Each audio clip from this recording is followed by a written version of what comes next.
이재명 씨가 완전히 주범이 되고 이 사람이 종범이 되는 식의 자백이 있어야 저희가 그걸 할 수가 있고, 그 다음에 뭐 공익제보자니 이런 것들도 저희가 다 해볼 수가 있고, 그 다음에 그 보석으로 나가는 거라든지, 그 다음에 추가 영장을 안 한다든지 이런 게 다 가능해지는 건데. 더불어민주당은 어제 긴급 기자회견을 했습니다. 쌍방울 대북송금 사건에서 수사를 담당했던 박상용 검사와 지난 2023년 6월 당시에 이화영 전 경기도 평화부지사의 변호인이었던 서민석 변호사가 함께 대화한 녹음 파일의 일부를 공개했습니다. 방금 들으신 내용은 박상용 검사의 육성 녹음 파일인데요. 더불어민주당 조작기소 국정조사 특위위원이기도 한 전용기 의원이 서민석 변호사 등과 함께 공개한 녹취 내용은 매우 충격적입니다. 세 가지를 좀 주목해서 볼 수 있을 것 같습니다. 박 검사가 현직 검사입니다. 이 사건을 담당하는 수사검사인 박상용 검사가 해당 관련자인 이화영 전 부지사의 변호인이었던 서민석 변호사에게 직접 전화를 건 겁니다. 전화를 걸어서 이화영 씨가 법정까지 유지해줄 진술이 필요하다. 그러니까 무슨 얘기냐면 법정에 가서 사실은 검찰 조사에서 내가 이러이러한 말을 했지만 이거 다 사실이 아니다라고 완전히 180도 전혀 달라진 진술을 하게 되면 검찰의 수사 내용이 전부 기각되기 때문에 그러지 않을, 그러니까 수사 과정에서 이야기한 것들이 법정까지 이어져서 마침내 귀결될 수 있는 그런 진술에 그러니까 유지 일관성이 필요하다라는 주장을 하는 겁니다. 그렇게 할 수 있겠습니까? 라고 반문하는 수준의 제안이라고 봐야 될 것 같고요. 또 하나는 이게 굉장히 충격적이죠. 이재명 씨가 완전히 주범이 되고 여기서 이 사람은 이화영 전 부지사를 언급하는 건데요. 이 사람이 종범이 되는 식의 자백이 있어야 공익제보자니 이런 것들도 저희가 다 해볼 수 있고, 여기까지가 되면 그 다음에 당신을, 그러니까 이화영 전 부지사를 보석으로 풀어주거나 아니면 여기서 필요하면 더 추가 영장을 쳐서 계속 기소를 해서 구속 상태가 이어질 수 있도록, 이건 검사들이 할 수 있는 수단 아니겠습니까? 그걸 할 수 있다든지 이런 게 다 가능해지는 것이다 라고 발언을 하는 것입니다. 첫 번째, 주범을 당시 이 더불어민주당 당대표였던 이재명 지금 대통령을 완전히 주범으로 만들고, 그리고 이화영 전 부지사가 종범이 되어야, 그래야 당신을 마치 이재명의 범죄 사실을 고발하는 공익제보자 신분으로서 보석으로 나가게 해주거나 따라서 추가 기소를 안 하거나 이렇게 봐줄 수 있다. 이런 게 다 가능해지는 것이다 라고 이야기를 하는 것입니다. 이런 내용이 정말 설마, 그런데 아마 이런 게 있을지도 몰라라는 어떤 상상의 영역이었는데, 이게 현직 검사가 실제 변호사와 둘이 통화를 통해서 이런 모의를 했다? 모해 위증에 해당하는 거 아니냐라는 진단이 가능할 것 같습니다. 두 번째 녹음 파일도 한번 들어보도록 하겠습니다. 일단은 지금 추가 수사들은 제가 다 못하게 하고 있습니다. 일단 추가 수사들은 이화영 씨 말하고 나서 원래 그 다음날 영장 청구했는데 그것도 제가 못하게 했고요. 지금 아마 재증언하라는 것도 막 지시가 내려오는데 그것도 제가 못하게 하고 있고, 몇 번 부르겠지만 에 대한 본격적인 수사나 뭐 이화영 씨 그때 날인 거부한 거에 날인하라든지 그런 내용 없고요. 그 다음에 김성태가 진술하는 임대금으로 준 한 달에 2-3천만 원씩 줬다는 부분도 지금 저희가 김성태를 따로 불러서 압박하거나 그거에 대한 추가 수사를 하거나 안 하고 있습니다. 그러니까 어쨌든 간에 이화영 씨 협조해 주신 점에 대해서는 충분하게 저희도 노력을 하고 있는 부분입니다. 이 대목도 매우 충격적이지 않습니까? 현직 검사가 지금 추가 수사들은 제가 다 못하게 하고 있다라고 말을 합니다. 추가 수사 더 할 수도 있고, 필요하면 그러니까 이런 거죠. 필요하면 내가 더 당신을 추가 수사 계속 해가지고 더 당신을 곤란하게 만들 수 있어. 그런데 내가 이거 막고 있거든, 못하게 하고 있거든, 라고 일종의 회유 같은 걸 하는 것이죠. 그리고 또 한 대목은 이화영 씨가 협조해 주신 점에 대해서 충분하게 저희도 노력하는 부분이다. 그러니까 이 수사에 이재명을 주범으로 만드는데 이화영이 노력하고 있는 것에 대해서 협조해 준 것에 대해서 충분히, 그러니까 일종의 뭐라고 해야 됩니까? 가는 정이 있으면 오는 정이 있다, 이런 표현도 해당이 되는 걸까요? 수사에 협조하고 있으니까 그에 상응하는 조치를 검찰도 하고 있는 것이다 라는 대목이 포함되어 있는 것입니다. 게다가 이전 부지사 주변인에 대한 추가 수사가 굉장히 주변을 다 탈탈 털었잖아요. 심지어 뭐 이따가 저희가 백정화 선생과 그리고 김광민 변호사가 와서 추가로 더 설명을 해드릴 예정이지만, 당시에 주변을 탈탈 털었고 제가 알기로는 아들에 대한 부분까지도 수사. 그러니까 하여간 온 집안을 탈탈 털어서 더 이상 생존이 불가할 지경으로 할 수도 있는 거죠. 우리가 주변인 수사에 대해서는 조국 전 대표 수사에서도 보지 않았습니까? 현 대표에 대한 수사에서도 보지 않았습니까? 그거는 뭐 한명숙 총리도 마찬가지인 것이고요. 그 기법이 그대로 드러난 거 아닌가라는 생각이 좀 드는 것입니다. 이 관련해서 서민석 변호사가 어제 기자회견에서 기자들한테 이런 얘기를 했습니다. 이 사건은 처음부터 결론이 정해져 있었다. 검찰은 그에 맞는 진술을 만들어내기 위해서 이화영 그리고 김성태에게 압박과 회유를 반복했다라고 주장했습니다. 그러니까 그 검찰 표현으로 꼬린이라고 하죠. 이재명 당시 대표를 꼬린, 그러니까 구속시키기 위해서 주변인들에 대한 진술을 꿰맞추기 하는 거죠. 그 과정을 통해서 이 사람을 꼬린시키면 나머지 사람들에 대한 수사는 반감해 주거나 풀어주거나 뭐 보석으로 내보내 주던지 더 추가 기소하지 않을게 라고 일종의 딜, 내고 이런 것을 하는 현장이 아닌가라는 생각이 좀 드는 것입니다. 관련해서 서민석 변호사는 이런 이야기를 했습니다. 이것은 수사가 아니라 진술 설계다. 진술 설계. 그러니까 어떤 사건을 만들어가는 과정에서의 빌드업 과정이 있는 것이고, 이 사람한테 이런 발언, 저 사람한테 이런 발언 다 종합해서 결국에 주범은 누구? 이재명. 이렇게 가는 과정으로 만들어진 어떤 진술 설계에 해당한다라고 주장을 하고 있는 것입니다. 이 대북송금 사건에 관해서만 말씀을 드리면, 이 부분은 이화영 전 부지사가 굉장히 억울한 것은 맞다라고 하면서 이전 부지사나 그 가족과 함께 상의해서 재심을 청구할 수 있는 방법을 찾아보겠다라고 전했습니다. 이 사건 박상용 검사가 계속 주장하는 바는 3심 마무리 다 된 것이다, 끝난 건데, 근데 이걸 왜 자꾸 들쑤시냐, 검찰 법무부를 통해서 다시 감찰을 하게 하거나 3심으로 끝난 사건에 대해서 되짚어보게 하는 것은 무리다라고 주장을 했는데, 그게 아니라 이 사건은 재심을 통해서 다시 한번 수사 전 과정을 들여다볼 필요가 있다라는 것이 변호인 서민석 변호사를 통해서 제기가 된 바입니다. 관련해서 잠시 후에 백정화 선생님 오시면 어떤 판단이신지 직접 물어보도록 하겠습니다. 이 녹음 파일이 공개된 직후에 국회 조작기소 의혹 국조특위 여당 의원들이 기자회견을 또 했습니다. 이 사건 관련해서 철저한 진상규명을 통해서 조작기소에 가담한 사람들을 법의 심판에 올려서 대가를 치르도록 할 것이다 라고 날을 세웠습니다.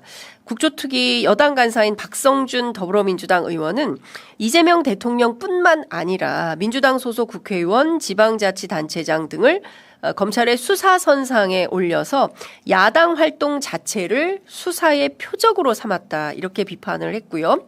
관련해서 이건태 의원은 이전 부지사의 허위 진술을 끌어내기 위해서 검사가 불법 조작 진술, 조작 기소에 가담했다는 사실이 이 녹음 파일을 통해서 확인이 됐다라면서 검찰이 이재명 당시 민주당 대표를 엮기 위해서 이화영 전 부지사 측에 당근을 제시한 것은 총체적인 불법이다라고 지적을 했습니다.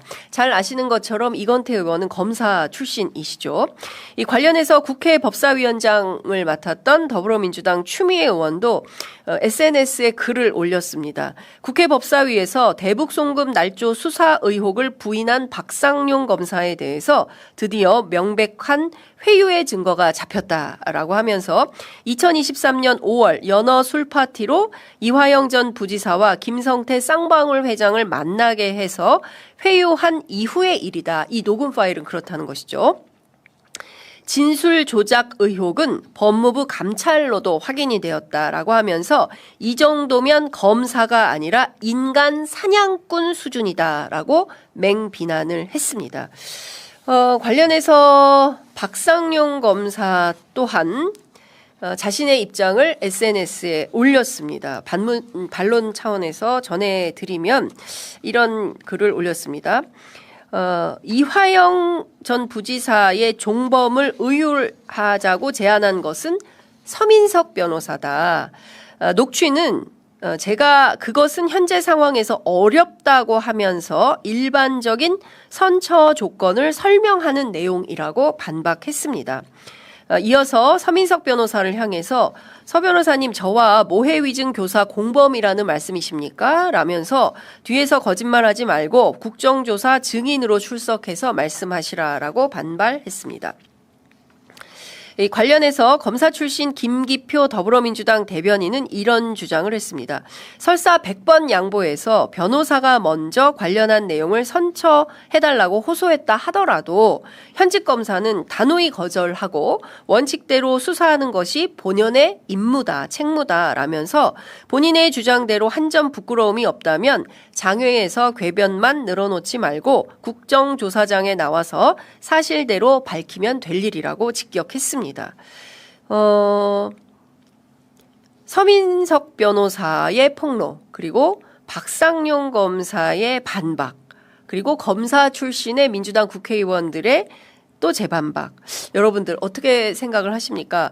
무엇보다 본인은 실제로 이 제안을 한 것은 서민석 변호사라고 주장을 하지만 지금 공개된 육성 녹음 파일을 종합해 보면 글쎄요, 이거는 현실적으로 어렵고 이것은 불가하다라는 것을 명토바가 강력하게 얘기했다기보다는 뭐 그동안 협조해 주신 것에 감사하다며 이재명 씨를 완전한 주범으로 하고 그리고 이화영 부지사를 종범으로 해야 그래야 여러 가지 조치들이 가능하다라고 발언한 것은 사실로 보이지 않습니까? 이 부분에 대해서 어떻게 반박을 할지 이후에 이어질 국정조사 과정에서 좀 지켜봐야 될 것 같습니다. 실제 그 검찰에 들어가면 이러저러한 회유와 압박이 있다라는 얘기를 설을 많이 듣긴 하지만 실제 현직 검사가 변호인과 함께 이런 방식의 진술 설계와 회유 압박을 모의했을 거라고는 상상하기 어려운 영역입니다. 그런데 이번에 이 녹음 파일이 새롭게 현출됨에 따라서 앞으로 대북 송금 사건에 대해서는 새로운 전환의 계기가 되지 않을까 싶습니다. 무엇보다 조작기소 국조특위 여당 의원들은 윤석열 정권이 정치검찰을 앞세워서 제1야당 대표이자 유력한 대권주자였던 이재명 대통령을 정치적으로 제거하려고 했다라고 주장하면서 철저한 진상규명을 통해 가담자들을 법의 심판대 위에 올리겠다라고 밝혔습니다. 무엇보다 내란 속의 윤석열 당시 정부에서 정권 차원에서 공권력인 검찰을 동원해서 자신의 정적 죽이기에 이런 방식으로 나섰다는 점이 드러나게 된 것인데요. 김기표 의원 말대로 설령 변호인이 먼저 제안을 했다 하더라도 이건 안 된다, 말도 안 되는 소리다, 칼같이 잘랐더라면 그랬다면 또 어땠을까요? 완전히 전혀 다른 상황이 펼쳐지지 않았을까라는 생각이 듭니다. 핵심은 검찰이 우리에게 필요한 건 법정까지 유지시킬 진술이다라는 식으로 실제로 이 발언이 계속 유지 온전될 수 있는 방안에 대해서 변호사와 일종의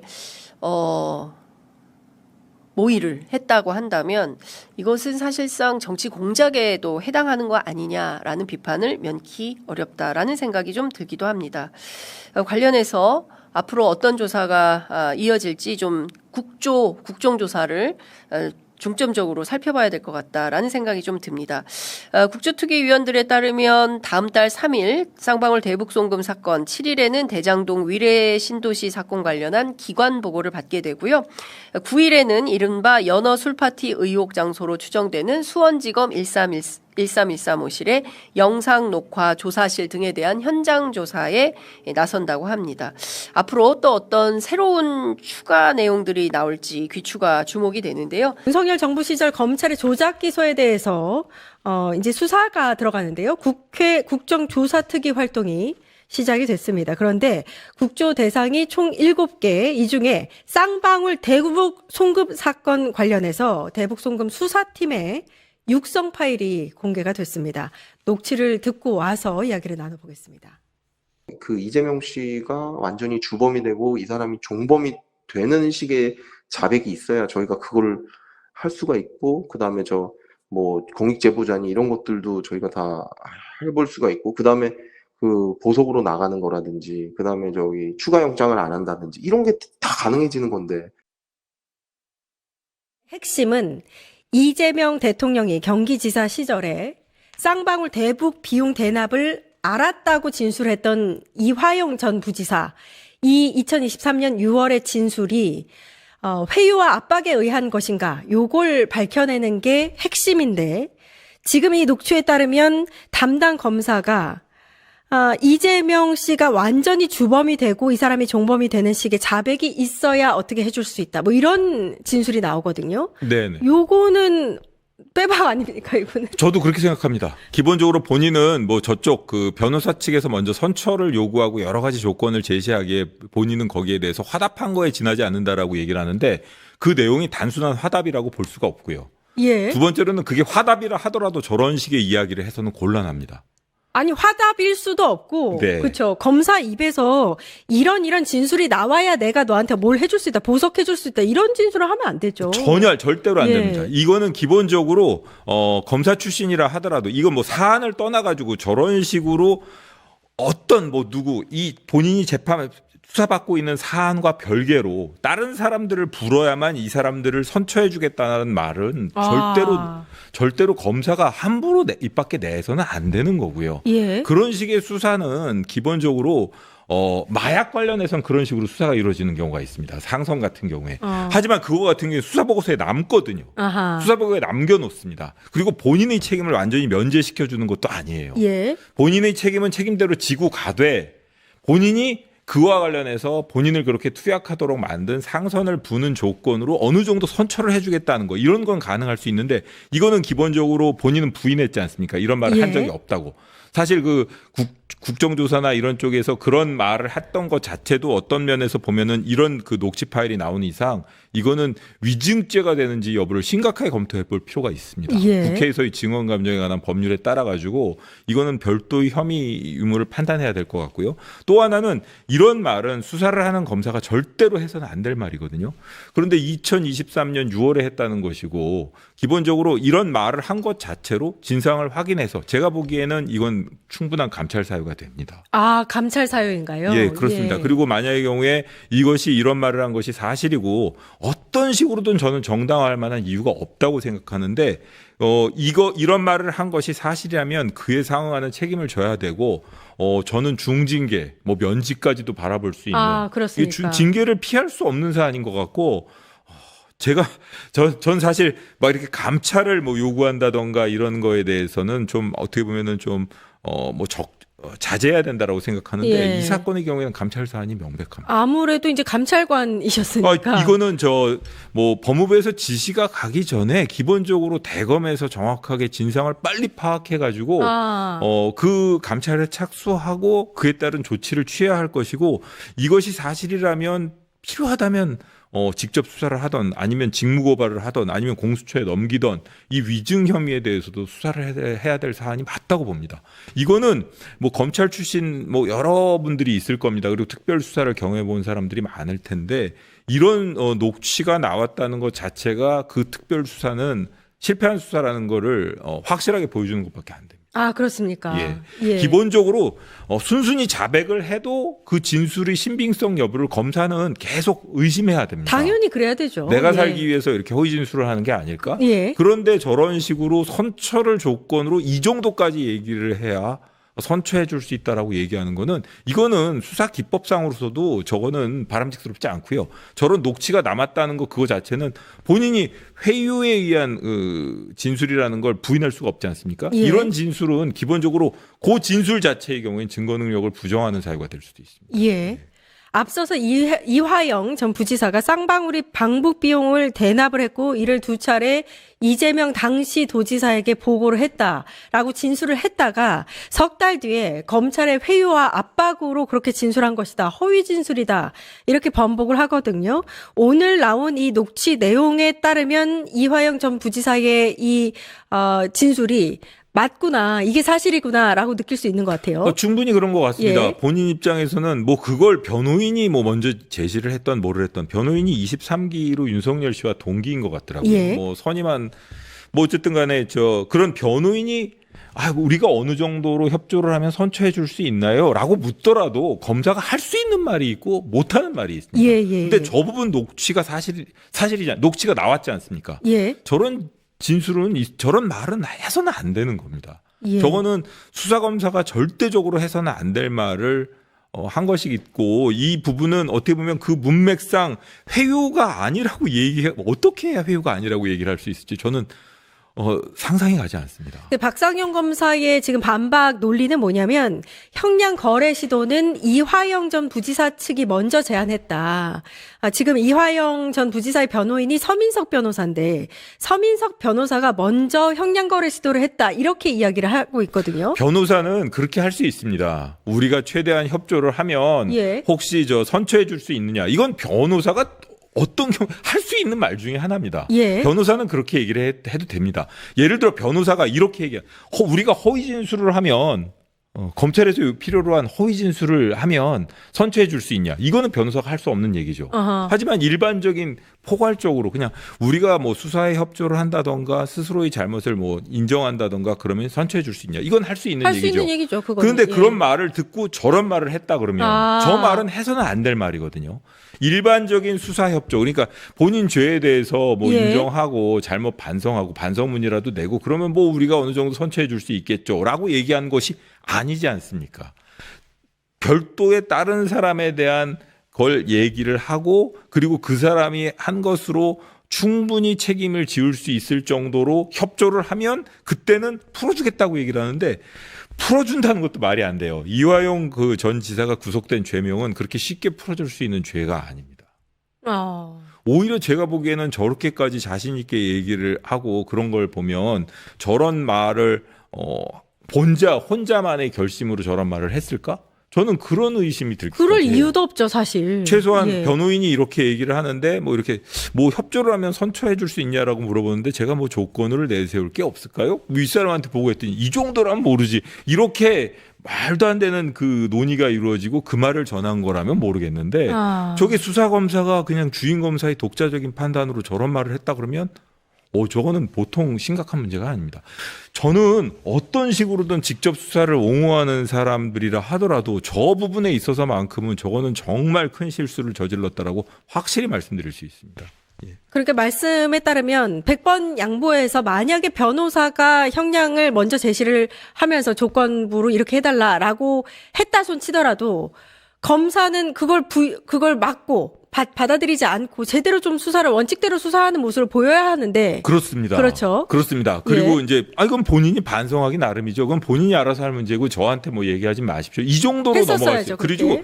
그리고 기본적으로 플리바게닝 이런 얘기를 하는데 플리바게닝이라는 거는 법정에서 판사의 면전에서 이루어지는 겁니다. 저런 식으로 밀실에서 이렇게 거래로 이루어지는 게 플리바게닝이 아니에요. 예. 근데 저런 부분이 뭐 수사 보고서에 남아 있다던가 그런 게 아닌다면 아니니까. 그리고 본인은 계속 부인했지 않습니까? 예. 그리고 문제가 될 만한 거라면 변호사가 이런 요구를 했다고 하는데 나는 그거 안 된다라고 했다라고 수사 보고서라도 달아놨어야 돼요. 그런 거 없거든요.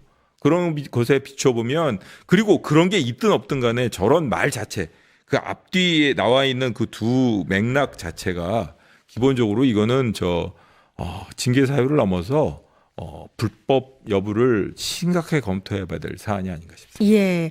국정조사 특위에 이제 활동하고 있는 전용기 의원과 서민석 변호사가 오늘 기자회견을 열었고요. 여기서 서민석 변호사는 본인이 먼저 형량 거래 시도를 했다는 박상현 검사의 말은 사실이 아니다.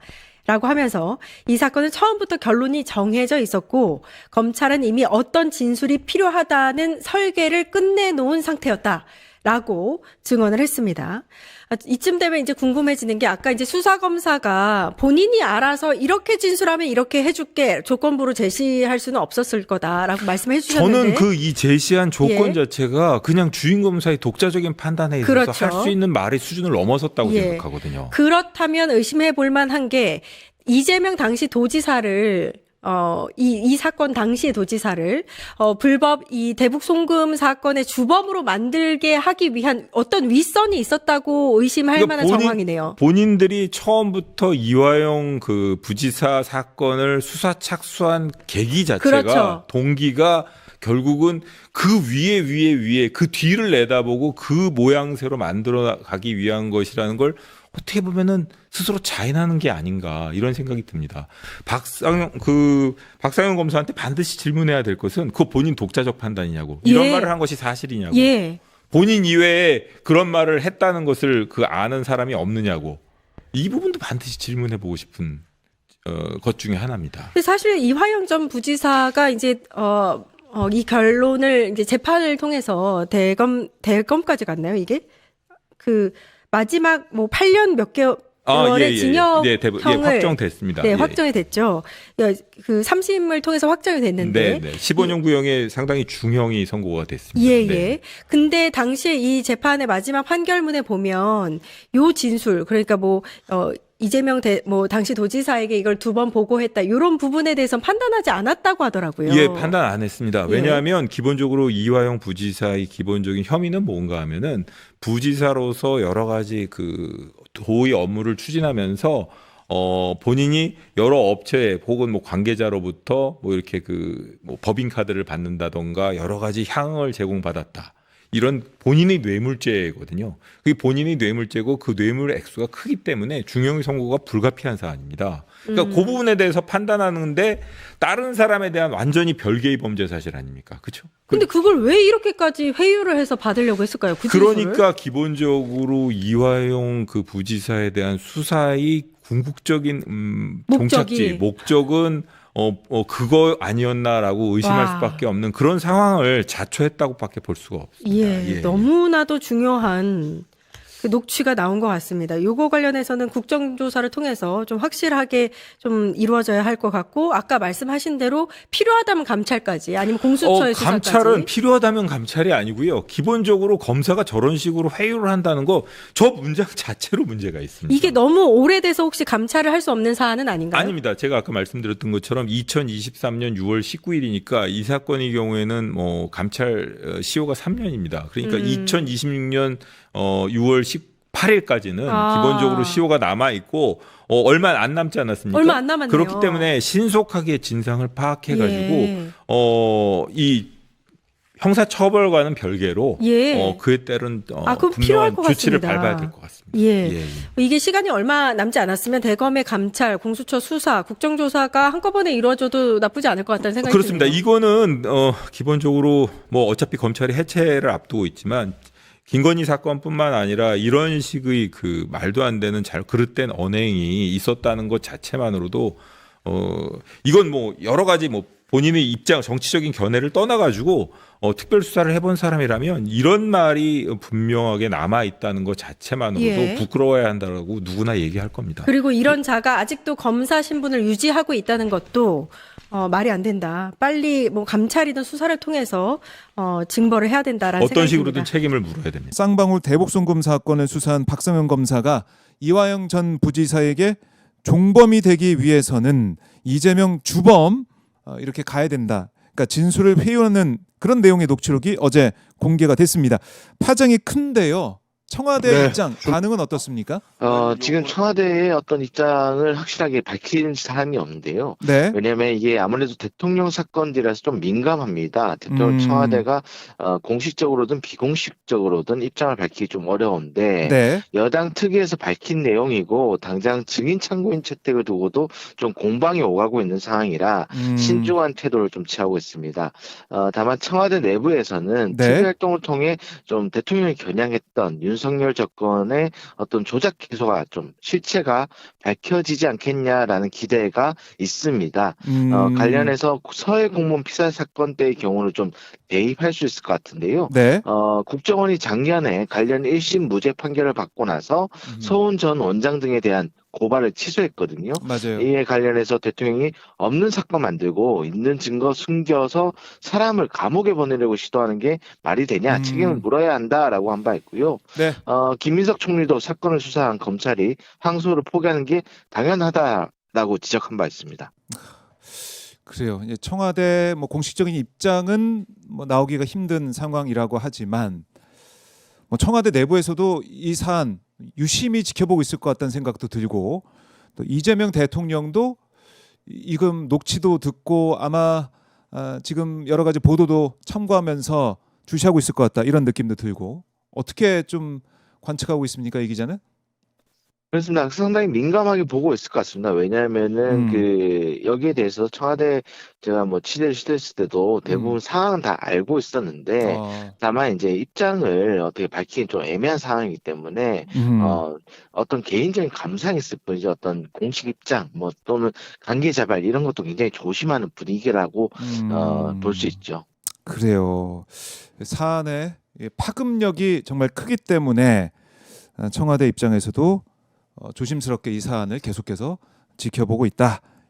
뭐 이 국조특위에서 이 논란, 이 사안이 어떻게 또 밝혀지게 될지 아마 주시를 계속할 것 같습니다. 검찰이 이화영 씨를 회유했다는 증거가 녹취록을 통해 드러났습니다. 이재명을 주범으로 만들기 위해 형량을 줄여주고 보석으로 풀어줄게 같은 조건을 내걸고 원하는 진술을 받아냈다는 건데요. 이건 수사가 아니라 사실상 진술을 짜맞춘 거라고 볼 수 있습니다. 법을 지켜야 할 검찰이 오히려 법을 이용해 원하는 결과를 만들어냈다면 그건 우리가 믿어온 법치주의가 흔들리는 일입니다. 이제는 이 문제를 그냥 넘어가지 말고 제대로 따져봐야 할 때입니다. 좋아요와 댓글로 더 많은 분들께 알려주세요.